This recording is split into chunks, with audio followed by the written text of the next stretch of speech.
السلام علیکم ناظرین، میں ہوں آپ کا میزبان ایم اے رضا اور آپ دیکھ رہے ہیں ٹی پی نیوز۔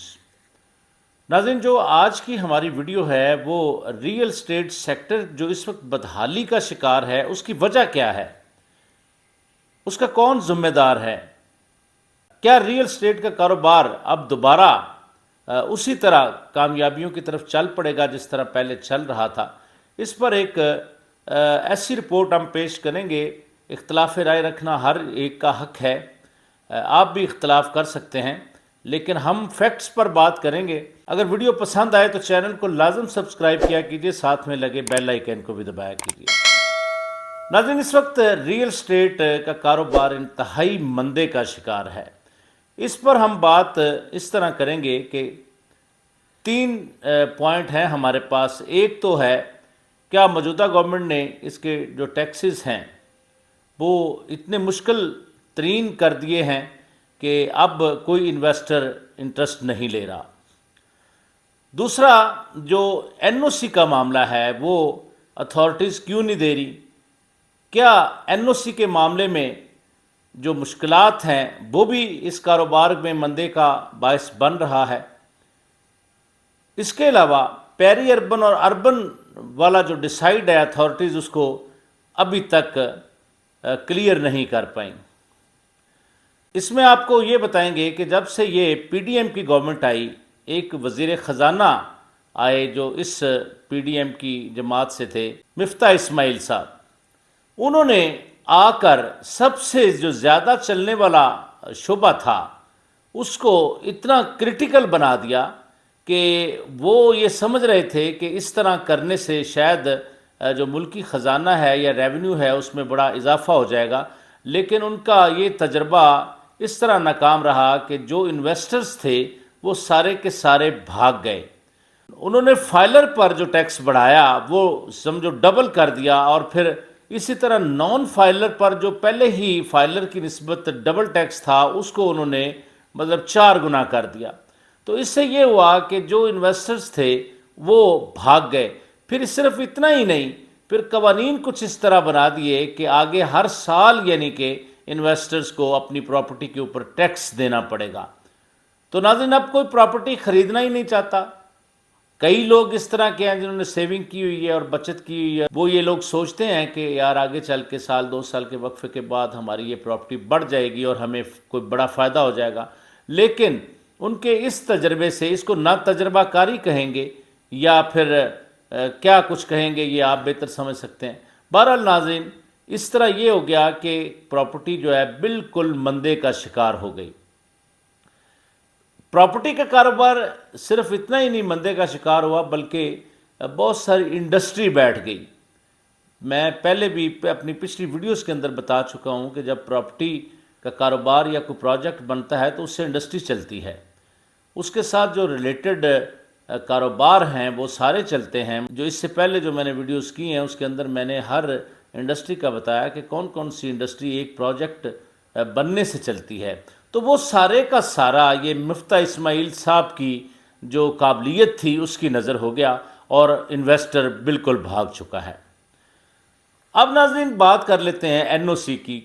تو بہت ساری سوسائٹیاں ایسی ہیں ناظرین جن کی ذاتی طور پر انویسٹیگیشن کی، میں ہمیشہ ان لیگل سوسائٹیوں کے خلاف بات کرتا ہوں اور کرتا رہوں گا، لیکن آج ہم اس ٹاپک پر کچھ اس طرح بھی بات کریں گے کہ سوسائٹیاں اپنی زمینیں پوری کر چکی ہیں لیکن ان کے اوپر ایک تلوار لٹکا دی گئی ہے، پیری اربن اور اربن والا معاملہ چھیڑ دیا گیا ہے کہ ان کو یہی نہیں پتا کہ وہ ان کی جورسڈکشن کس اتھارٹی میں ہے، کیا وہ ضلع کونسل کے اندر ہیں یا پھر وہ کسی ڈیولپمنٹ اتھارٹی کے انڈر ہیں، لیکن یہ ابھی تک ڈیسائیڈ نہیں ہو پایا، جس کی وجہ سے ان کے این او سی کے معاملات لٹک گئے اور وہ چوری چھپے اپنی سیل پرچیز کر رہے ہیں۔ سوشل میڈیا پر بھی آپ دیکھتے ہیں کہ بہت ساری سوسائٹیاں جن کے پاس این او سی نہیں ہے لیکن پھر بھی وہ سیل پرچیز کر رہی ہیں۔ تو اس کی ذمہ دار بھی ایک طرح سے گورنمنٹ ہے، چونکہ اتھارٹیز کو یہ نہیں پتا کہ میری جو ریسٹرکشن ہے یا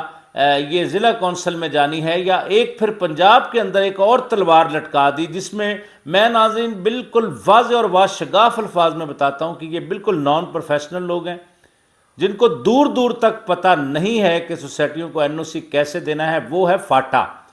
یہ ایجاد تھی پی ٹی آئی کی گورنمنٹ کی، جنہوں نے روشن پاکستان کے سلسلے میں یہ ایک سٹیپ لیا تھا، لیکن اس کا سائیڈ افیکٹ اس طرح ہو گیا کہ جس کو اتھارٹیز این او سی نہیں دیتی، وہاں پر جو بیٹھے ہوئے لوگ ہیں اپنے معاملات سیدھے کرتے ہیں اور این او سی دے دیتے ہیں، اور یہ بھی نہیں سوچتے کیا یہ سوسائٹی اس کی اہلیت رکھتی بھی ہے یا نہیں رکھتی۔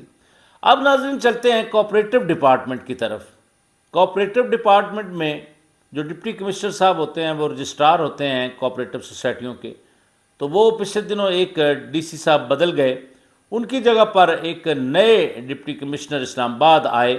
انہوں نے یہ کیا کہ بہت ساری ہاؤسنگ سوسائٹیوں کی رجسٹریشن کینسل کر دی، اور بتایا یہ گیا کہ یہ اسلام آباد کی جورسڈکشن کے اندر نہیں ہے، لہٰذا ہم اس کے کوئی ذمہ دار نہیں ہیں۔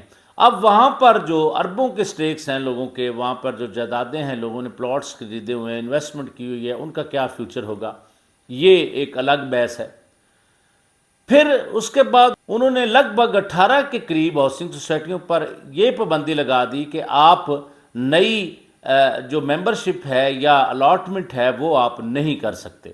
اب اس میں وجہ یہ بنائی گئی کہ آپ کا لے آؤٹ پلان منظور نہیں ہے۔ تو ناظرین 42 فعال سوسائٹیاں ہیں، جس میں سے بہت ساری سوسائٹیاں ایسی ہیں ماں سوائے ایک دو کے، میں واضح الفاظ میں کہہ رہا ہوں، جن کا ایل او پی جو منظور ہے یا پھر وہ این او سی رکھتی ہیں۔ تو بہرحال ناظرین اس سے یہ ہو گیا کہ پراپرٹی سیکٹر دن بدن مزید نیچے چلا گیا۔ اب یہ ہے، اس پر اگر ہم بات کریں، ہم اپنی پچھلی ویڈیو میں بھی کر چکے ہیں کہ اگر کوئی بھی سوسائٹی جو خصوصاً اگر کوآپریٹو سوسائٹیوں کی ہم بات کرتے ہیں تو وہ زمینیں ہی خریدتی اس طرح ہے کہ وہ لینڈ کے بدلے میں ڈویلپ پلاٹ ذمہ دار کو دے دیتے ہیں، جس سے پھر ان کو پیسے بھی نہیں دینے پڑتے، اور ذمہ دار کا بھی فائدہ ہو جاتا ہے جب وہ ڈویلپ پلاٹ اس کو ملتا ہے۔ لیکن جب تک ذمہ دار کو الاٹمنٹ نہیں ہوگی، یا اس کو پلاٹ کس طرح پھر ڈیلیور کریں گے، خالی انگلی سے نشاندہی کرنے سے تو یہ مسئلہ حل نہیں ہوگا۔ وہ بھی کوئی چاہے گا کہ میرے پاس بھی کوئی کاغذ کا ٹکڑا ہو یا کوئی سوسائٹی کی طرف سے دیا گیا لیٹر ہو۔ تو بہرحال ناظرین یہ ساری چیزیں پراپرٹی سیکٹر کی بربادی کا باعث بنی۔ اب اس میں ذمہ دار کون ہے؟ کیا گورنمنٹ کو نہیں چاہیے کہ ساری جو یہ پرابلمز ہیں اس کو ایک طریقے سے حل کرتے، یا اتنے اگریسو ہو کہ ایک دم سے اس سیکٹر کو تباہ کر دینا کوئی عقل مندی ہے؟ یہ کہاں کی عقل مندی ہے؟ بہرحال ناظرین یہ فیصلہ میں آپ پر چھوڑتا ہوں کہ کس طرح پراپرٹی کا سیکٹر جو ہے اس کو برباد کیا جا رہا ہے۔ ابھی بھی وقت ہے، اس کو سنبھال لیا جائے، گورنمنٹ اس پر خصوصی توجہ دے رہے، اور یہ کمانے والا سیکٹر ہے جس سے آپ کا ریونیو بڑھتا ہے۔ بہرحال اس وقت ناظرین پراپرٹی بہت بدحالی کا شکار ہے۔ میں اپیل کرتا ہوں ریئل اسٹیٹ کے جو ایسے جو لیڈران ہیں یا صدور ہیں یا چیئرمین ہیں، وہ اس بات کو سوچیں۔ ایک تو گورنمنٹ سے اپنے مطالبات منوائیں، آپ لوگ طاقت ہیں، گورنمنٹ سے بات کریں، ان سے ٹیکسز کے اندر جو ہے فلیکسیبلٹی پیدا کروائیں۔ پھر اس کے بعد یہ این او سی کے معاملے پہ اگر کوئی سٹیپ فارورڈ نہیں ہوگا تو یہ معاملات کبھی نہیں ہوں گے، کیونکہ اتھارٹیز تو مجبور ہیں جو ابھی تک فیصلہ ہی نہیں کر پائی ہیں کہ کون کس کے انڈر ہے۔ تو بہرحال آج کے لیے ناظرین اتنا ہی۔ اسی طرح کی نئی انفارمیٹو ویڈیو کے ساتھ آپ کی خدمت میں دوبارہ حاضر ہوں گے۔ تب تک کے لیے اپنے میزبان ایم اے رضا کو اجازت دیجیے۔ اللہ حافظ۔